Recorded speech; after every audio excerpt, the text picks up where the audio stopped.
শাখা সমিতি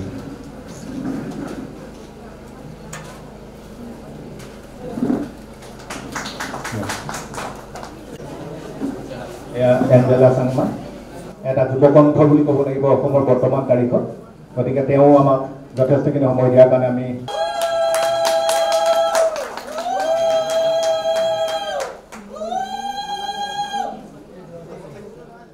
সাহিত্যিকৰ এইখন সমাজত কিমান অৱদান আছে আমি প্ৰতিগৰাকীয়ে সেয়া মৰ্মে মৰ্মে উপলব্ধি কৰোঁ এগৰাকী বিশেষ ব্যক্তিয়ে কৈছিল যে আপোনাৰ ঘৰত যদি এখন ফুলনি বাগিচা আছে আৰু যদি এটা পুথিভঁৰাল আছে তেন্তে আপোনাৰ প্ৰয়োজনীয় সকলোখিনি আছে কিন্তু আমি সাধাৰণতে সেই পৰিৱেশটো আজিৰ সময়ত দেখিবলৈ নাপাওঁ গতিকে এই পৰিৱেশটো এই যে গ্ৰন্থ বিপ্লৱৰ কথা আমি প্ৰতিখন সভাই সমিতি যে কৈ থাকোঁ পঢ়ুৱৈসকলৰ মনত গ্ৰন্থ পঢ়িবৰ বাবে এক আন্দোলন গঢ়ি তোলক এই কথাখিনি যে আমি কৈ থাকোঁ এই কথাবোৰ কেৱল মাত্ৰ ভাষণৰ মাজতে সীমাবদ্ধ হৈ নাথাকক সেই কথাখিনি প্ৰকৃতাৰ্থত সকলোৰে মনত ৰূপায়ণ হওক প্ৰকৃতাৰ্থত সকলোৱে গৈ হেঁপাহেৰে নিজৰ পচন্দৰ সাহিত্যিকগৰাকীৰ গ্ৰন্থখন কিনি আনি পঢ়ক সেয়া আচলতে এগৰাকী নৱপ্ৰজন্মৰ এগৰাকী সাধাৰণ যুৱতী হিচাপে মই কামনা কৰিছোঁ এইখন মঞ্চৰ জৰিয়তে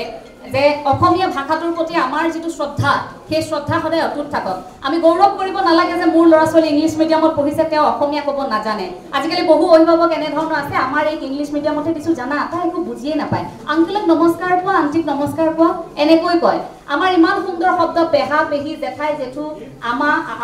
আমি আপা আমি আমৈদৌ বুলি কওঁ এই ধৰণৰ শব্দবোৰ জনগোষ্ঠীয় শব্দবোৰতো আছে ইমান সুন্দৰ আমাৰ শব্দবোৰ আছে ইমান সুন্দৰ আমাৰ সেই ব্যৱহাৰ আমি সেই শব্দবোৰৰ ব্যৱহাৰ এৰি আমি লাহে লাহে সেই আমাৰ টেকেলি পিঠাৰ পৃথিৱীখনৰ পৰা উলিয়াই আমি বাৰ্গাৰ পিজ্জাৰ দুনিয়াখনত সোমাই গ'লোঁ সেই পৃথিৱীখনত সোমাই এতিয়া আমি আংকল আণ্টি আমাৰ কথা কোৱাৰ বেলেগ ধৰণৰ এটা পৰ্যায়লৈ গুচি গৈছে য'ত এতিয়া আপোনালোকে দেখিব প্ৰায়খিনি অনুষ্ঠানতে আপুনি দেখিব বিশেষভাৱে কথা কোৱা ব্যক্তিসকলেও আহি দুই এষাৰ কথা অসমীয়াত ক'ব তাৰ মাজত আধা শব্দ ইংৰাজীত ক'ব খিচিৰি বনাই একসিদ্ধ বুলি যাক আমি কওঁ একসিদ্ধ কৰি আমাৰ মাজলৈ উলিয়াই দিয়ে খা এতিয়া কেনেকৈ খাওঁ এই ধৰণৰ এক বাতাবৰণ আমাৰ মাজত এতিয়া সৃষ্টি হৈছে গতিকে আপোনালোকৰ দৰে এই সকল সাহিত্য চৰ্চা কৰা শিল্পৰ সাধনাত ব্ৰতী হৈ থকা লোক আপোনালোক সাহিত্য চৰ্চাত অহৰহ ব্ৰতী হৈ থাকে আপোনালোকৰ দ্বাৰা কেতিয়াও ভুল হ'ব নোৱাৰে অন্তৰৰ পৰা সেয়া কামনা কৰিছোঁ যদিও অসম সাহিত্য সভাৰ বিতৰ্ক আছে যদিও অসম সাহিত্য সভাৰ সমালোচনা আছে কিন্তু সেই সমালোচনাক একমাত্ৰ ওপৰাব পাৰিব এনেধৰণৰ শক্তিশালী সমাজেহে প্ৰতিখন শাখা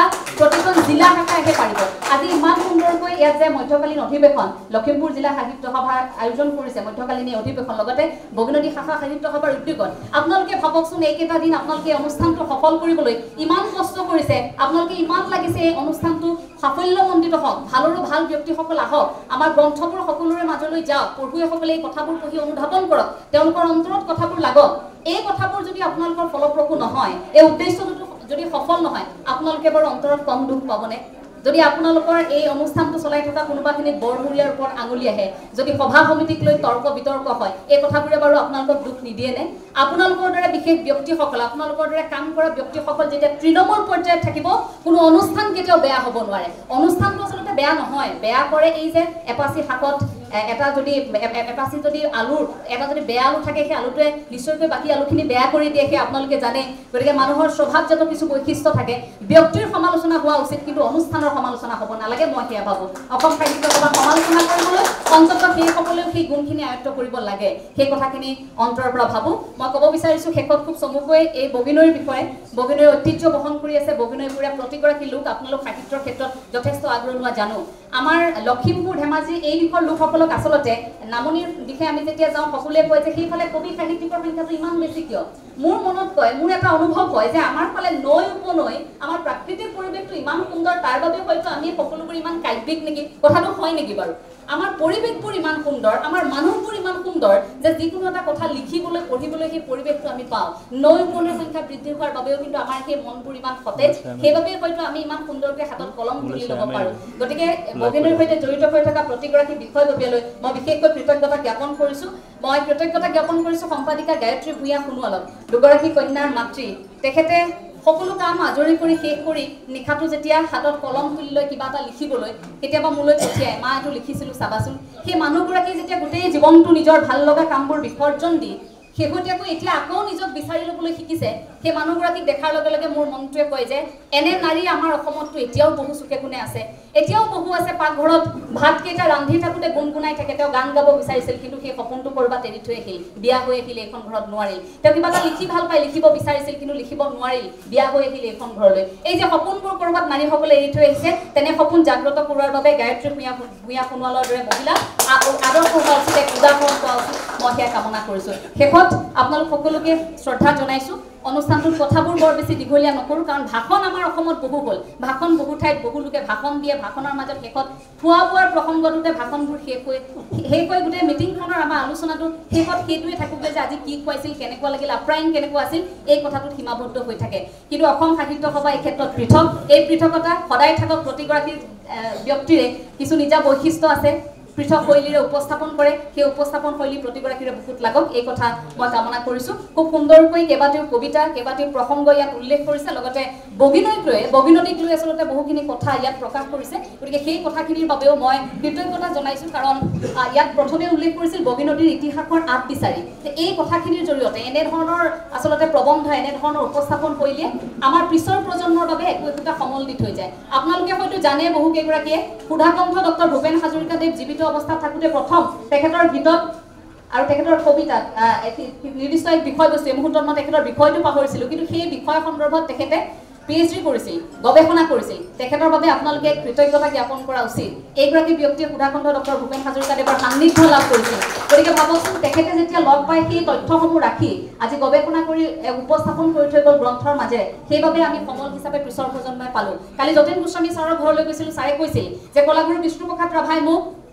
তাণ্ডৱ নৃত্য শিকাইছিল, কিন্তু কি জানা এঞ্জেলা, মোক যে তাণ্ডৱ নৃত্য শিকাইছিল সেই মুহূৰ্ততো মই ভিডিঅ' কৰিব নোৱাৰিলোঁ। তেখেতে মোক বহুখিনি কথা কৈছিল, বহু এনেধৰণৰ সমল আছিল। তেখেতক কলাগুৰু উপাধি কোনে দিছিল, এই কথাখিনিক লৈ বহু কথা কৈছিল। এদিন পিছৰ পৰাই সেই কথাখিনি পাতি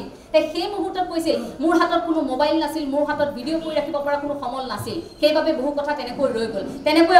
অসমৰ চুকে কোণে বহু বস্তু, বহু কাহিনী নোকোৱাকৈ ৰৈ যায়। নোকোৱাকৈ ৰৈ যোৱা সেই কাহিনীবোৰ আপোনালোকৰ দৰে একোগৰাকী ব্যক্তিয়ে হাতত কলমটো তুলি লৈ এই কিতাপখনৰ জৰিয়তে আমাৰ মাজলৈ আগবঢ়াই দিব, মই সেয়া কামনা কৰিছোঁ। অমিনাথ বেজবৰুৱাই বাঁহী আলোচনীৰ জৰিয়তে, আমি সকলোৱে জানো অৰুণোদয় আলোচনীৰ জৰিয়তে কেনেধৰণৰ প্ৰেক্ষাপট আলোচনা কৰা হৈছিল, বাঁহী আলোচনীত কেনেধৰণৰ দিশসমূহ উন্মোচন কৰা হৈছিল, অসমীয়া জাতিৰ যিবোৰ দুখ গুণ খুচৰিবলৈ সেই মুহূৰ্তত সাহিত্যিকসকলে সাহস কৰিছিল। কিন্তু আজিৰ সময়ত আমাৰ বহু সাহিত্যিকে সাহস নকৰে কাৰোবাৰ বিষয়ে বেয়াকৈ লিখিবলৈ, কাৰোবাৰ বিষয়ে কাৰোবাৰ যদি দুখ আছে সেই দুখটো স্পষ্টকৈ লিখিবলৈ আজিৰ তাৰিখত সকলোৱে সাহস নকৰে। কিন্তু যি মুহূৰ্তত বাঁহী আলোচনী প্ৰেক্ষাপটত তন্নকৈ বহুখিনি কথা আলোচনা কৰিছিল, যিখিনিৰ বাবে জগতগুৰু আৰু প্ৰকাশক এই তিনিওটা দিশ যদি আমি চাওঁ, সমবাহুৰ দৰে যদি একেলগে থাকে, তেতিয়াহে আচলতে পাঠক সমাজলৈ সকলোৰে হেঁপাহটো পূৰ হোৱাকৈ, এই যে আমাৰ এটা প্ৰত্যাশা থাকে এখন গ্ৰন্থক লৈ, আমাৰ যে এটা আশা থাকে, সেই আশাটো পূৰণ হ'ব পাৰে বুলি মই ভাবোঁ। প্ৰকাশকৰ সেই সহযোগিতা আৰু পাঠকৰ সেই সহযোগিতা, লেখকৰ হিয়া উজাৰি দিয়া সেই শব্দবোৰ বুকুত সোমাব লাগিব প্ৰতিগৰাকী পাঠকৰ।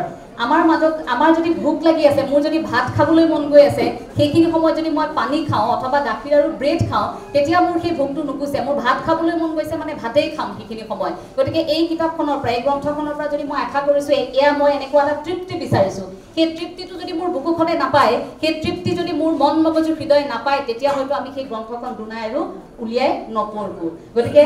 ইমান কষ্ট কৰি এগৰাকী লেখকে আমাৰ বাবে বহু কষ্ট কৰি নিজৰ মনৰ মাজত সোমাই থকা সেই শব্দবোৰ, এই বগা কাগজত যে চিয়াঁহীৰ টোপালেৰে এটা দুটাকৈ শব্দবোৰ জোটাই আমালৈ যে বছৰৰ পাছত বছৰ অপেক্ষাৰ অন্তত যে কিতাপখন উলিয়াই দিয়ে, সেই কিতাপখন ক্ৰয় কৰিবলৈ আমাৰ কিয় ইমান এলাহ? আমি কৈ থাকোঁ নতুন প্ৰজন্মক যে এতিয়াৰ সময়ত গ্ৰন্থ বিপণীসমূহৰ সংখ্যা বৃদ্ধি কৰিব লাগে। হয়, সাহিত্যিকৰ সংখ্যা বৃদ্ধি কৰাটো আমাৰ এক লক্ষ্য উদ্দেশ্য, বৃদ্ধি কৰিব লাগে, কিন্তু ইয়াৰ সমান্তৰালকৈ আচলতে পঢ়ুৱৈৰ সংখ্যাও বৃদ্ধি কৰিব লাগে। যদি গ্ৰন্থ ওলাই থাকে, পঢ়ুৱৈৰ সংখ্যা কমি থাকে, তেতিয়া কিন্তু যিমান বেছি গ্ৰন্থ উন্মোচনী সভা পাতিলেও সেয়া কিন্তু একো লাভ নহ'ব। মই সেই কথা অন্তত ভাবোঁ। অসম সাহিত্য সভা এই শব্দটোৰ সৈতে আমাৰ কিমান বেছি সম্পৰ্ক, সেয়া প্ৰতিগৰাকী অসমীয়াই জানে।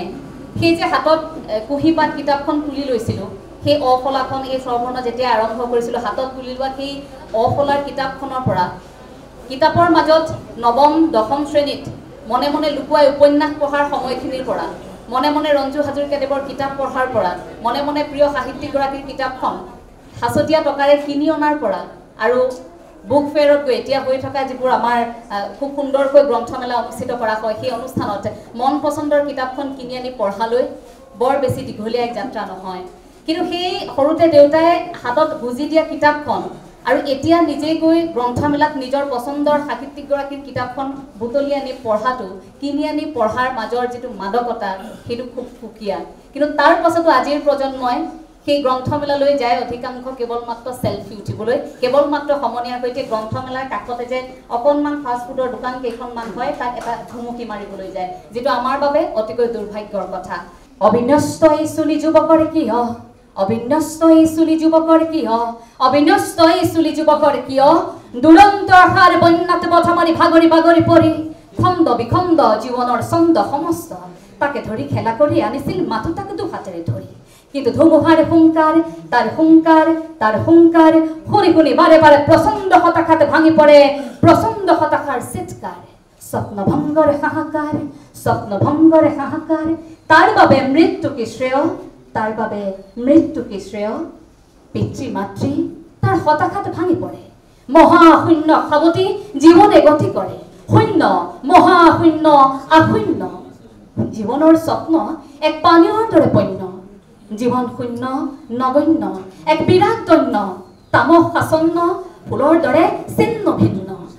এনে কাৰুণ্য জীৱন আজি কাৰ বাবে প্ৰিয় শুনি শুনি বাৰে বাৰে ফাটি পৰে বুকুতাৰ অবিশ্ৰান্ত মন আৰু ভাৰাক্ৰান্ত কলিজাক খামুচি ধৰি এন্ধাৰৰ সতে যুঁজাৰ প্ৰয়াস কৰি ঘনে ঘনে পণ কৰে পণবন্দী নহয় কোনো ফন্ধি নহয় কোনো সন্ধি নহয় কোনো ক্লান্তি নহয় কোনো ভ্ৰান্তি নহয় কোনো শ্ৰান্তি নহয় কোনো ভয় নহয় কোনো ভৃতি নহয় কোনো ত্ৰুটি নহয় হব দুৰন্ত বেলি তাৰ প্ৰখৰ ৰদক আজি মূৰত তুলি যেন তুলি লৈ যাব এই দুৰন্ত বেলি এই বেলি এই যেন জয় যেন বেলি মূৰত তুলি যেন হব আজিবৰ ধেমালি এই ধেমালিৰ বাদে জানো আন কিবা শ্ৰেয় অবিন্যস্ত এই চুলি যুৱকৰ কিয় অবিন্যস্ত এই চুলি যুৱকৰ কিয় অবিন্যস্ত এই চুলি যুৱকৰ কিয়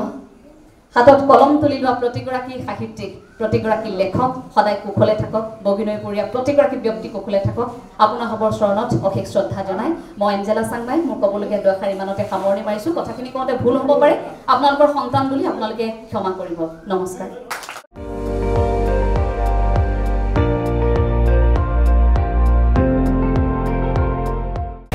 আপুনি চাই আছে ND24 সৰ্বশ্ৰেষ্ঠ নহয় সৰ্বোত্তমৰ দৌৰত